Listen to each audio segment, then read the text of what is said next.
Great, thanks. So I'll try to move along in as quick a way as possible because I think the most interesting part of these conferences is the Q&A. Before I get to the actual content, I just wanted to thank, we have a lot of collaborators, so we've got a couple of people who are or were at Notre Dame, Dan Lapsley and Paul Stay. Paul is now a statistician at the Environmental Protection Agency. And then the team also includes Brian Robinson, who's now at Michigan State, Marcus Christen, University of Zurich. We have an international collaborator at Tsinghua. And then we've got 3 terrific undergraduate research assistants who've been helping us out. And then, of course, thanks to the Templeton Foundation for the money that made it possible for us to do this work in the first place. A lot of the talk last night involved jokes about people calling themselves humble. And actually, this has been one of the driving themes of our whole project is that calling oneself humble seems to involve some kind of paradox, a paradox of self-reference or a paradox of self-attribution. So there's a whole history on these things. So we've got like the liar sentence. This sentence is false. That's a really deep paradox. We've got something more shallow, like Moore's paradox, where he says, it's raining, but I don't think it's raining, which seems to involve some kind of performative contradiction. There's this weird thing that's explored both by Schopenhauer and in Buddhism, the desire not to have any desires. There's, of course, Russell's paradox. And then you might think the Dunning-Kruger effect involves a certain kind of paradox of self-reference, where if you're incompetent, you lack the ability to pronounce on your own competence. And we think that there's another one here, which is something like saying, I am humble, asserting that one is humble. Now, where exactly does this fall on the sort of scale of kinds of paradoxes of self-reference? Is it a really deep paradox, like the liar paradox, or is it something more shallow? My own take on this is that it's fairly similar to Moore's paradox, in particular that it involves a kind of performative contradiction. And we can see this because self-attributing a virtue is often a speech act of bragging. And bragging is the sort of thing that somebody with humility doesn't characteristically engage in. So just as saying it's raining, but I don't think it's raining is a performative paradox because saying it's raining expresses a belief, and then reporting that you don't have that belief is pragmatically inconsistent with expressing it in the first place. Bragging and then saying that you're the sort of person who doesn't brag is pragmatically inconsistent. The example that I like for this is the old Jewish joke about the rabbi who falls asleep while he's praying. His students gather around him and they say, our rabbi is so wise, our rabbi is so kind, our rabbi is so helpful as a teacher. And actually he wakes up in the middle of this, but he keeps his eyes closed for a little while. And then they just kind of trail off. And he says, no, and of my humility, you say nothing? He's bragging in a certain sense. So the project that we're working on starts with a conceptual analysis of the speech act of bragging, which we take to be a certain kind of assertion. And then we analyze the humility paradox as that kind of performative contradiction that I just mentioned. We then think through what we're calling here a semantic analysis of intellectual humility. It's a fun sort of digital humanities project that involves something like an operationalization of dot quotation in Sellers' sense. And then Catherine is actually going to talk through the scale that we constructed based on this kind of conceptual analysis.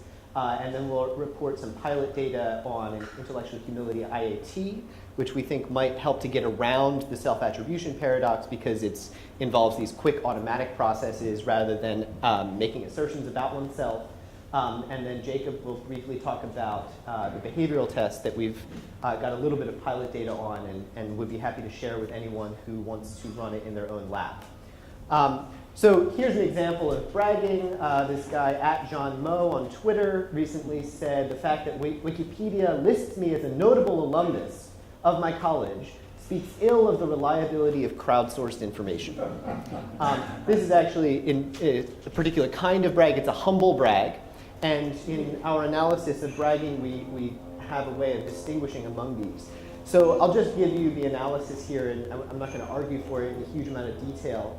It's a sort of Gricean analysis. We claim that a speaker brags just in case she asserts something, intends to produce in the addressee the belief that that is true, and then in addition intends the addressee's belief to lead them to be impressed with the speaker. So the thing that marks off bragging as a particular kind of speech act is it's a kind of assertion, in particular a kind of assertion where I get you to be impressed with something about me. Now, what exactly does it mean to be about me depends on the social context. So when Cool Hand Luke says, I can eat 50 eggs in prison, turns out that's a brag. If I said, like, I own a Bugatti to some people, that would constitute a brag. And to other people, it wouldn't. They'd be like, ugh, gross. If I say, I'm related to the Rothschilds, right? It seems like maybe you can brag about your heritage or your family. But somebody else might say, like, how could you possibly brag about that? That's not an achievement. So whether you can brag about something depends on what you take to be sufficiently relevant to yourself and what you take your interlocutor to take to be sufficiently relevant to yourself, as well as what will impress them given the kind of person that they are, the kinds of values they have, and so on. If this is on the right track, it sets us up to distinguish three kinds of brags. So you might be familiar with the sort of Gricean analysis, which includes these sort of reflexive intentions, where I intend not only to get you to believe something, but to believe it because you recognize that I intend you to believe it. And we think that that is basically what happens when somebody engages in what we're calling here a brazen brag, where not only do I want you to be impressed with me, but I want you to know that. Versus a humble brag, where I want you to be impressed with me, but I want you not to realize that that's what I'm trying to do. And I think that that's sort of what's going on with this novel phenomenon, or somewhat novel phenomenon of humble bragging. And then indifferent bragging we're calling just when you don't care one way or the other. I'm not sure if that's really the right way to put it, but it's just a more generic kind of bragging. So the problem with self-report scales, and we're going to give you a bunch of results from a self-report scale, but the problem with self-report scales of intellectual humility is that they're basically inviting people to engage in either brazen or humble brags. And that's really problematic.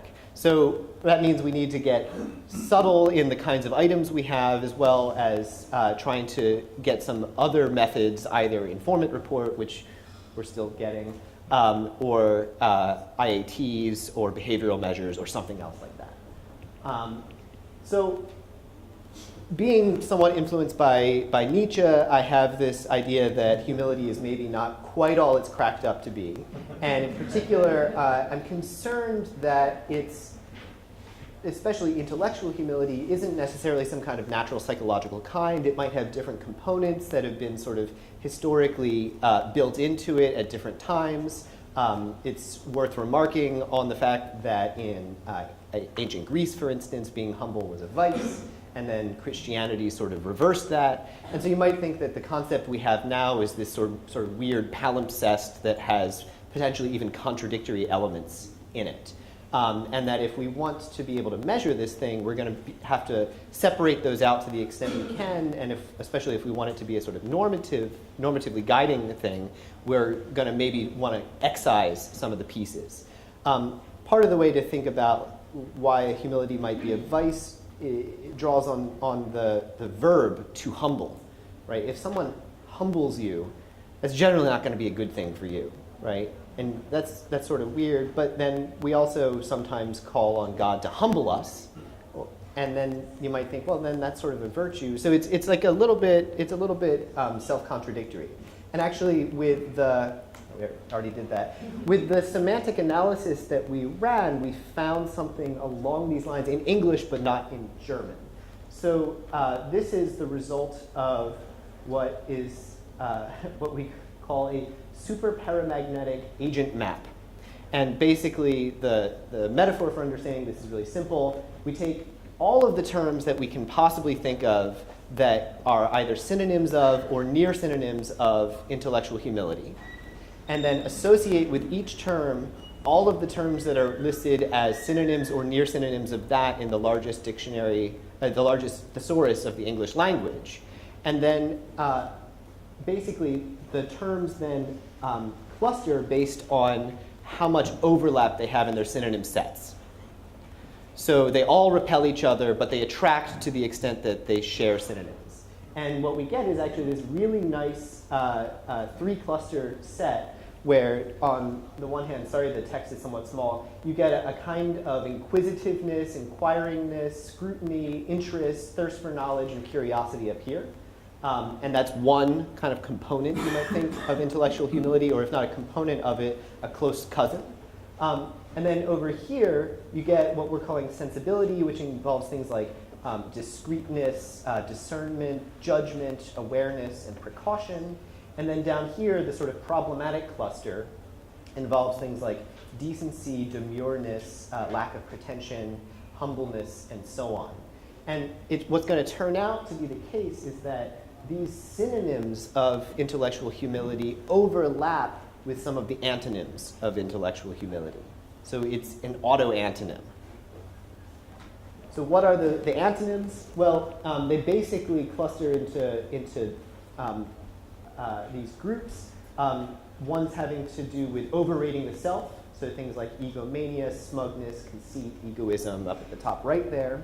And then things having to do with either dogmatism, like being obstinate and stubborn, or things having to do with underrating the other, which interestingly included things like racism and misogyny and chauvinism on top of other kinds of ways of thinking that other people are intellectually bad. And then, sorry, it's a little bit hard to read these.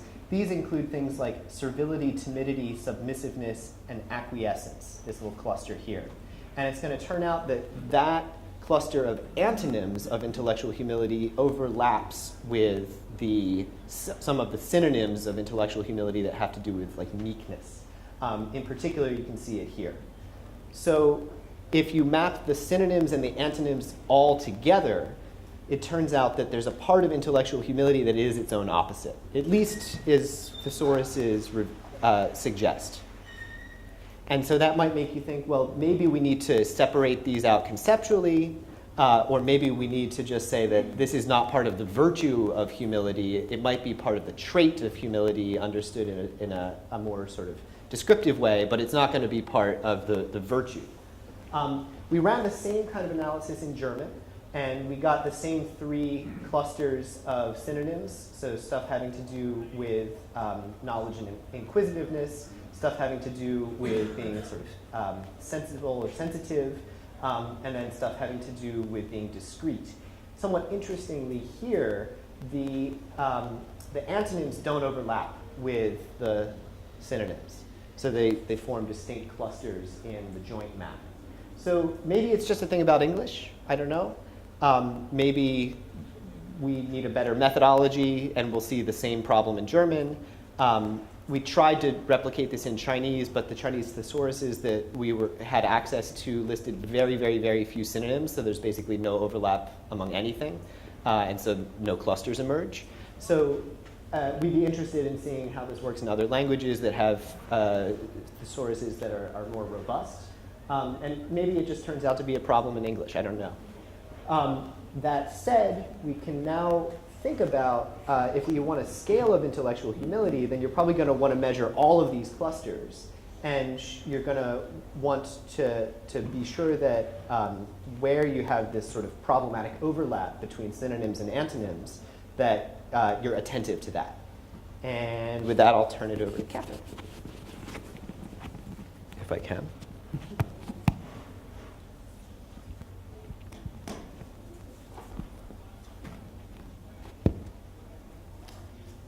So we started with the exploratory factor analysis. Our first sample was college students. We had a 52-item pool to begin with. We tried to include a lot of broad content in selecting items for the item pool to tap into effective dimensions of intellectual humility, as well as cognitive and behavioral.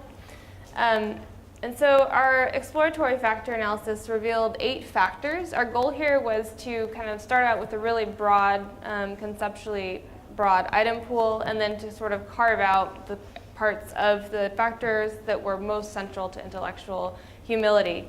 And so we decided that these 4 factors were kind of most important in terms of the way we thought about intellectual humility. So modesty kind of involves an insensitivity to status and a willingness to address limitations of one's knowledge.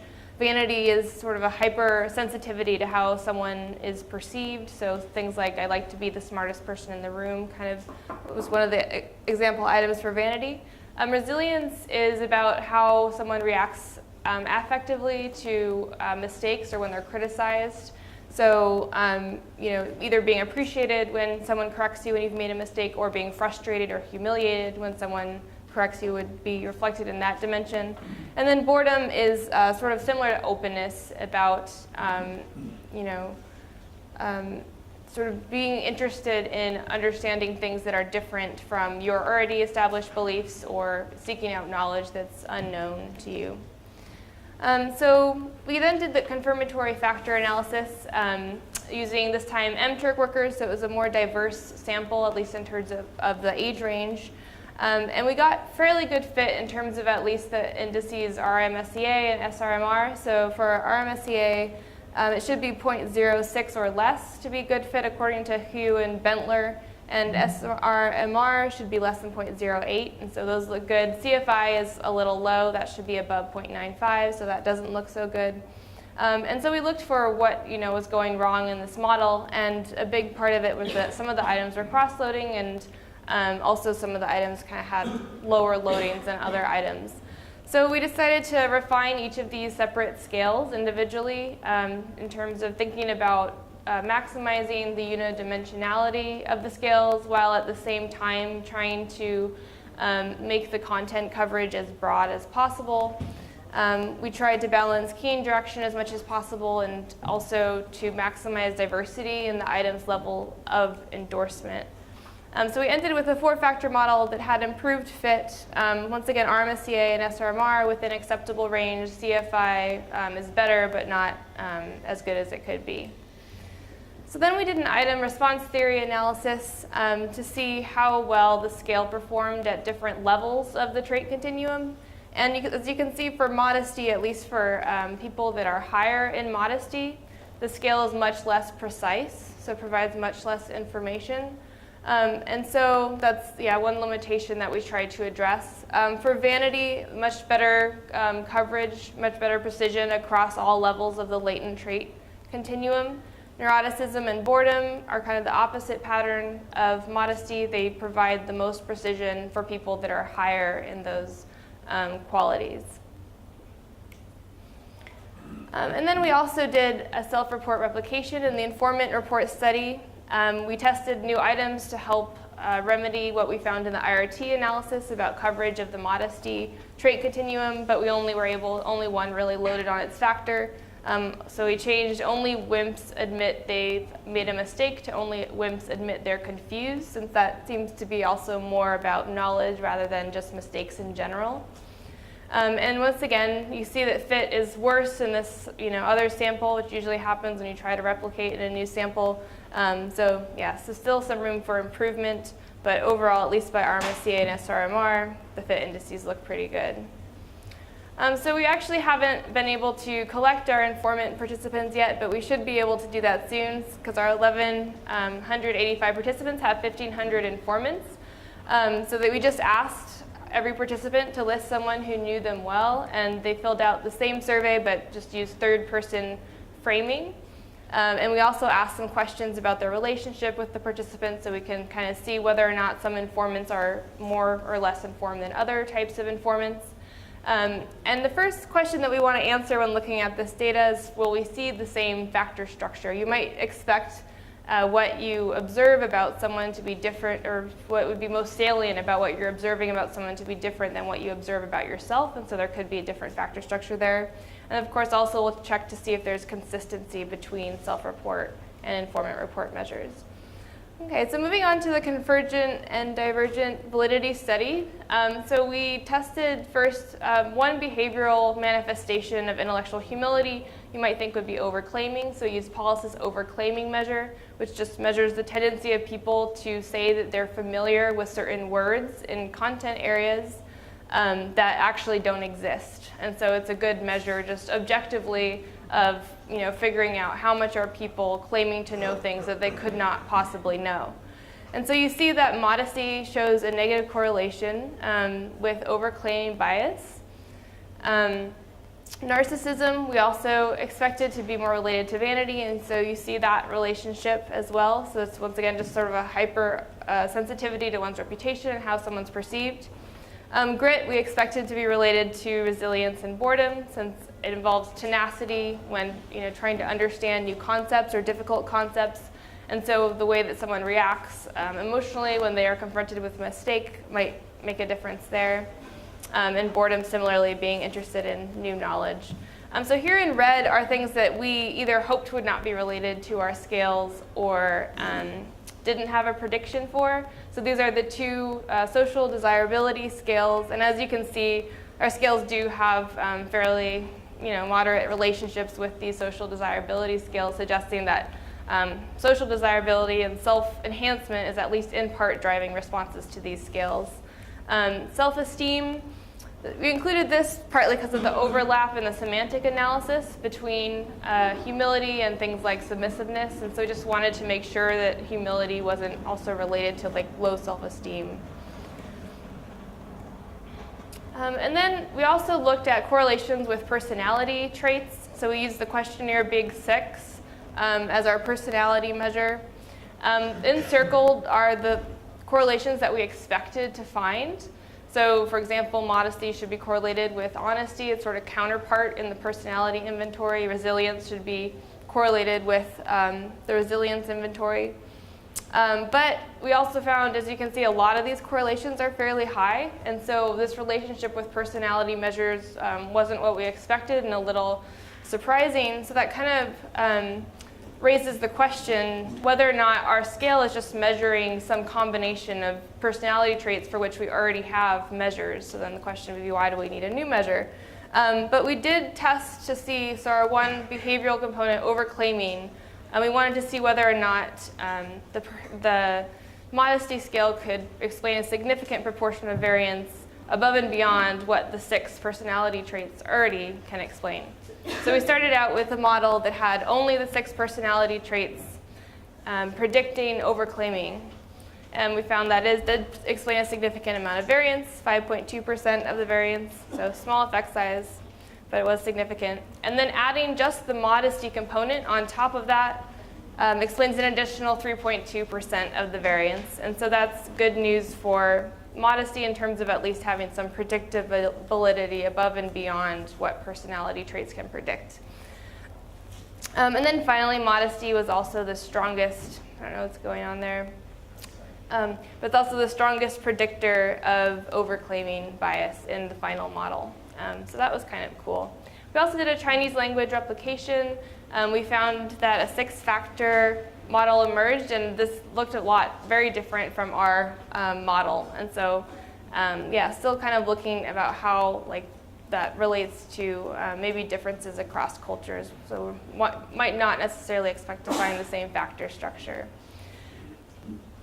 So as Mark mentioned, one of the issues, and as we saw it with our correlations, is social desirability. And so we also have an implicit association test that conceptualizes humility as being on a continuum, so being the mean between the extremes, intellectual diffidence and intellectual arrogance. And so we have 3 different IATs that do each of these comparisons. So intellectual diffidence with humility, humility with arrogance, and diffidence with arrogance.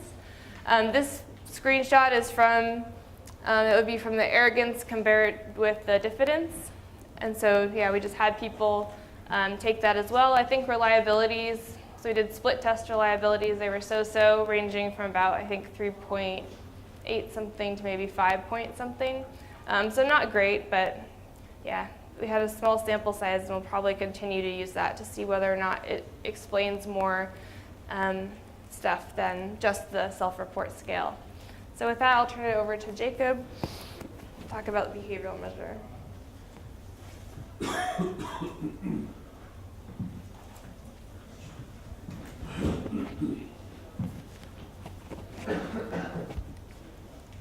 So as we've been hearing throughout our time so far all together, intellectual humility has a lot of facets to it. And so we've taken kind of an approach of knowledge through breadth.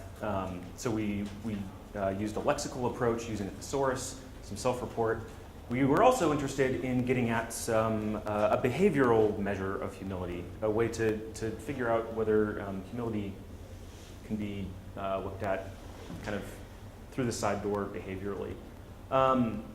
Solomon Asch's conformity paradigm relates really well to this because there's something that's related to humility, and several speakers have talked about this to this point today, something related to between intellectual humility and conformity, in that humility is partially about when you figure out that you've gotten something wrong, being willing to switch over to the idea that seems better or the answer that seems more accurate. So if you're not familiar with the Asch paradigm, this is pretty old psychology research that's been used many times in many ways. Participants in the original study would come in, would be shown a line, and then asked to decide which of the A, B, or C lines the line on the left looked like most. And so the problem was, so if you put yourself in the participant's shoes, you would think that maybe line C would be the best choice, unless you were in a room of a bunch of other people who all chose line A, or all chose line B, and they all seemed very confident in that. And so Asch in these original studies found that a lot of people would go with the flow, would go with the group, even if it was very obvious that the answer was wrong. So we used this with the idea that if you take items that have an intuitive answer, an answer that really appeals to gut feeling at first but are actually wrong, such as the cognitive reflection task items, and then you give people feedback based on what other people in the room are saying, some of those people are going to get it wrong, some of those people are going to get it right, but maybe if you are intellectually humble and you can figure out that you've gotten it wrong by looking at other people's answers, you can see whether you'll switch your answer. So we used a long-form version of the cognitive reflection task. So it's 10 items instead of the normal 3. So in addition to, bat and ball cost $1.10, bat costs $1 more than the ball. How much does the ball cost? The immediate gut reaction is 10 cents. The actual correct answer is 5 cents. There are 7 additional items. Mary's mother has 4 children. 3 of them are named Summer, Winter, and Spring. What's the 4th child's name? It's autumn or fall. No, it's Mary.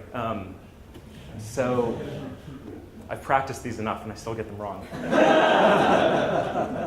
So we put undergraduate participants in a room. We've just started really substantively collecting data, so we haven't analyzed these yet, but it's ongoing. We wrote an extension to the popular survey platform Qualtrics, which a lot of universities and companies are using.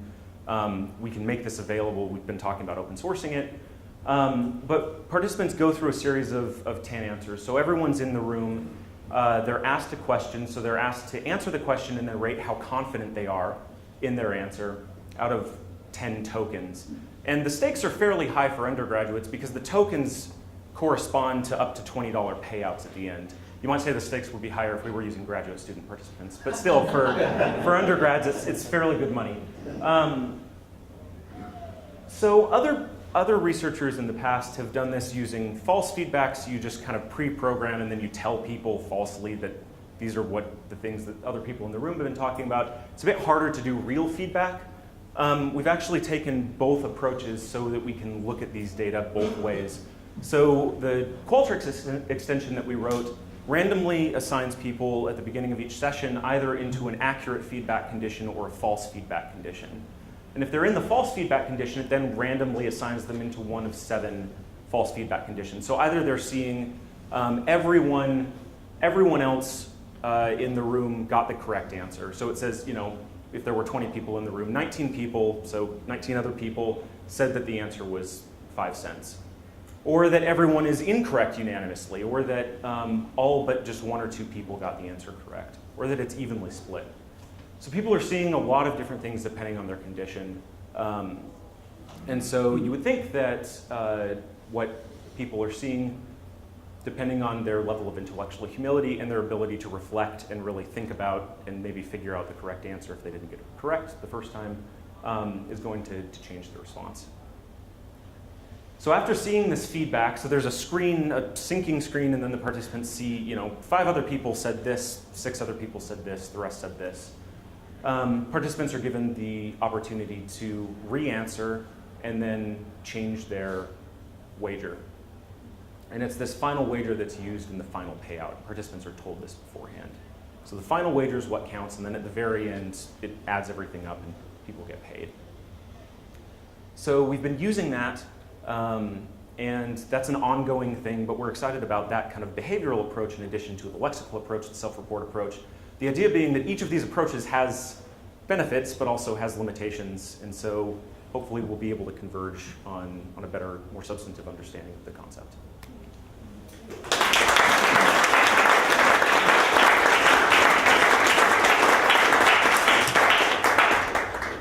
Great, we'll do, again, hands for 3 questions, fingers for follow-ups. I'm going to open this up, please.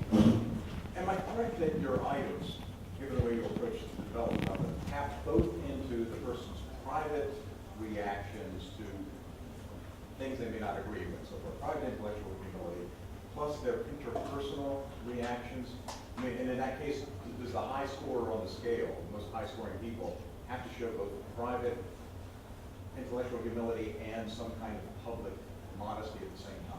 Yeah, that's right. So here are all the items. So here's the items for the first 2 subscales, and then I'll show you the others. For instance, I think that paying attention to people who disagree with me is a waste of time. Right? So that's very social. I get a lot of pleasure from knowing more than other people. I like to be the smartest person in the room, right? So that's all sort of very overt and social. And then there's some more, especially in the resilience subscale, there's more internal stuff about like feeling annoyed or feeling appreciating things, which, I mean, you could express the annoyance or express the appreciation, but you don't have to. So to score high on the full scale, you do need both. Yeah. But you could be privately intellectually arrogant or publicly sort of annoyingly know-it-all and still not score maximum. Yeah. Dan. Sorry. Hey, Mark, that was great. Thank you. About I am humble. I am humble, by the way. But about that being a performative error, do you think it's always a performative contradiction? No. So I think that this will take a little while. If you self-attribute and you don't intend to impress your speaker with something about yourself, then it's not a brag, and then there's no performative contradiction. Great. So you would have to have some special circumstances probably for that to come through, but it's certainly imaginable that you could be in such circumstances. That's what I really liked about the third condition on your brag. She intends the addressee's belief that Peter will even be impressed.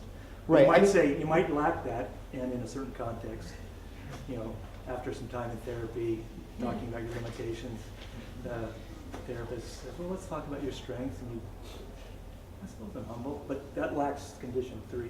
Right. Yeah, so a good. therapy context is good for that. Another case that's good for that is clueless people who don't realize that would ordinarily constitute a brag, and they just say it like, let me tell you a few things about myself. Yeah. Like I grew up in New Jersey. I don't own a car, and I'm humble. Speed dating. Right. You got to get it out there. I've never done it. Or a case where somebody sort of like tells you like, you know what, I really like this thing about you. You really are humble. It would be sort of obnoxious to like refuse to admit that if you were and somebody gave you evidence and so on. We've got a couple quick follow-ups. Yeah. During the talk, this is a very small question. It has to do with humble brag. We're talking about humble brag phenomenon. I'm just wondering if it actually is even possible. Because it looks like, hashtag humble brag is just going to push me around to brazen brag, right? So and that's the phenomenon, right? So the phenomenon is to pretend that I don't want you to recognize that I'm trying to impress you, while at the same time wanting you to recognize that I'm trying to impress you. So it seems like all occurrences of humble brag are really No, that's interesting. So I think that if somebody actually hashtags themselves saying humble brag, then it is a brazen brag. But I think that there is this phenomenon where it's like, It's such a pity. I had this really troubling decision whether to accept a job at Yale or Harvard, and I just don't know what to do. It's so troubling. That's the kind of thing that we're talking about as a genuine humble brag, where somebody's trying to impress you, but they're trying to portray it as like, oh, I've got this problem, or pretending to be clueless, for instance, or something like that. So you can do a follow-up? Yeah, so that was precisely my question. And I was thinking about the distinction between brazen brags and humble brags with respect to gender differences. Because just thinking about male and female speech patterns, men name drop a lot, right, for example, and women tend not to. And so that seems to be a really great case where for women to succeed in multi-social contexts, you have to kind of pretend that you're not bragging or pretend that you're not name dropping, but you're still intending to get it across. So have you thought about the distinction between brazen brags and humble brags in the context of gender differences? I haven't. I should. Right. So part of the issue is that it's more socially acceptable for men to brazen brag. It's sort of expected that they'll be confident or even overconfident. And so they can get away with that, whereas there's more social punishment meted out to women who engage in brazen brags. That's interesting. Right, there's a weird thing about humble brags that we tend to, we don't really like them very much. But this might be a sort of double bind for women, because if they can't brazen brag and they also are going to be criticized for humble bragging, then what are you supposed to do? That's the position they would find themselves in. Yeah. Yeah. So we've got another follow-up, and we also have a question. You could just, since we don't have much time, just go to the Sure. question. But not only maybe are 1 through 3 not all necessary in some cases, but it seems like they might not be sufficient. It depends on the content of P. If I'm on a job interview, I might satisfy all 3. I'm intending to impress you, but P is not about me. It might just be about quantum mechanics, and I'm at a physics department trying to get a job. And I could satisfy all 3, but without bragging. So Yeah. you probably need another clause about what P is supposed to be about, and it should be about the speaker, I imagine, and some positive quality. Or maybe a Yeah. So objection. So one way to handle it. We have a longer paper about this that just came out in Thought, if you split 3 into cases where P is directly about the speaker and those where it's not, then the latter ones are indirect speech acts, where I implicate a brag instead of asserting or bragging. So I say something that demonstrates that I have esoteric knowledge. That gets you to think, oh, this is a person who has esoteric knowledge. That's impressive. And then to be impressed. That would be an indirect brag on this That analysis. suggests that you couldn't go on a job interview and not brag about Well, I mean, you could. You might not get the job. even indirectly. Yeah. I don't see if that's a problem. Okay. We have another I thought it was question? pejorative bragging. Well, it's interesting whether bragging is actually a pejorative. This is another thing where Christianity sort of reversed things, right? You look at the Iliad and the Odyssey, all they do is brag. And actually, I mean, there's been, classicists have studied this, right? So that the Trojans push themselves up, they inflate themselves, and the Achaeans are more like hurling insults. And you get bragging contests throughout cultures all around the world. Beowulf brags all the time, and it's sort of a good thing that he brags because he fills his followers with confidence. So it's not clear to me that bragging is always bad. We tend, because perhaps of the influence of Christianity, to think it's bad, but maybe it's not always. Oh yeah, just a quick thing. I was wondering, and maybe I didn't catch this at the end. Did you detect the relationship between performance on long-form CRT and your IH measure, or was that data not in yet? That data is not in yet. Okay. Yep, sorry. The participants are doing all of that stuff, though. So the data will be there. Yeah, they're doing the IAT, the scale, and the behavioral tests. So the plan is to predict the So behavioral. Do you have a prediction about the relationship? How it might turn out? My hypothesis is that you'll see a moderation effect where if people are high in implicit humility, their self-report will be more accurate and therefore more predictive of the behavioral tests. But that's just a guess. Other questions? So, about the humble brag, but a different direction, but other question. A couple of times you've illuminated it's sort of novel, the idea of a humble brag, and the question about the hashtag humble brag. There's something about the way this comes out of social media. And I'm wondering if the way people assert themselves or present themselves on social media is different than the way they do in normal speech acts. This is an open question, but it'd be interesting to look at, say, a textual analysis of bragging on social media versus transcripts of recorded conversation. Because I suspect the humble brag phenomenon is much more common in social media, and that might suggest it's doing something different there. That it's not really bragging in the exact same way as it is in ordinary speech, given the context. I'm not sure what to do with that, but it's interesting to look at. I wonder if you thought about that. Okay, yeah. We haven't tried to do anything like that. I think the first recorded humble brag is actually Paul in his letter to the Corinthians. Says, oh, you guys do these bragging contests. Well, I can brag too. Let me brag about my weakness. I think that's actually probably the first humble brag in Western history. So it does go way back, but it probably serves a lot of different purposes. I'm not sure if that answers your question. But it's sort of it's a recognized phenomenon on social media now. Yeah. And part of social media is creating a self-presentation. So I'm not sure always that we should understand these people post on Facebook or Twitter as speech acts in a normal way. Part of what they're doing is not just making an assertion of some proposition, but they're also trying to craft something about themselves, which is some additional. Yeah, it's more like an announcement than an assertion because Yeah. it's something that is a basis for common knowledge, which is interestingly different. Yeah. Well, maybe the comment too. One interesting method building on that could be useful is people have been using smartphones to record snippets of conversations, so to get a much more naturalistic kind of speech acts rather than having people just come in and have a dialogue in the lab, which is very kind of artificial as well. You get at more fluid and natural speech. So like you get access to someone's SMS records? Yes. Oh no, it would be you either give them a smartphone at the beginning of the semester, or you have them download an app of their own, and then periodically throughout the day, it just records, say, 7 seconds of their conversation purely at random. I know, yeah, right. And then you go back through and code that through various sorcery. And then you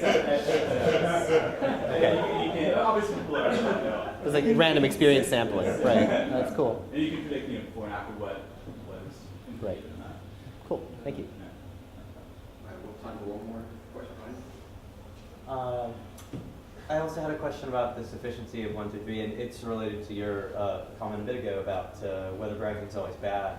I'm thinking of the case where there is a phronimos, and I'm genuinely like I'm wanting to grow in virtue, but I need to find an exemplar. And so the phronimos tells me, I have prudence, asserting it and believing it and wanting me to come to believe it and wanting me to become impressed with it too, because I should be impressed with it. Is that bragging? And if it is it bragging that's not bad? Right, so I think that with many virtues, self-attributing them and bragging by self-attributing them is not inconsistent with having them. Whereas humility is sort of weird in this regard. Maybe modesty is similar. So I don't actually see a problem with someone who actually knows that they're good in this way saying so and wanting you to be impressed. If that's all they want, that's a problem. But if it's more of a sort of instrumental thing where they're like, therefore you can learn from me and you can benefit rather than just be impressed, then that seems perfectly fine. And it might still be a brag, but it's a sort of instrumental brag. I think that's about all the time we have right now. And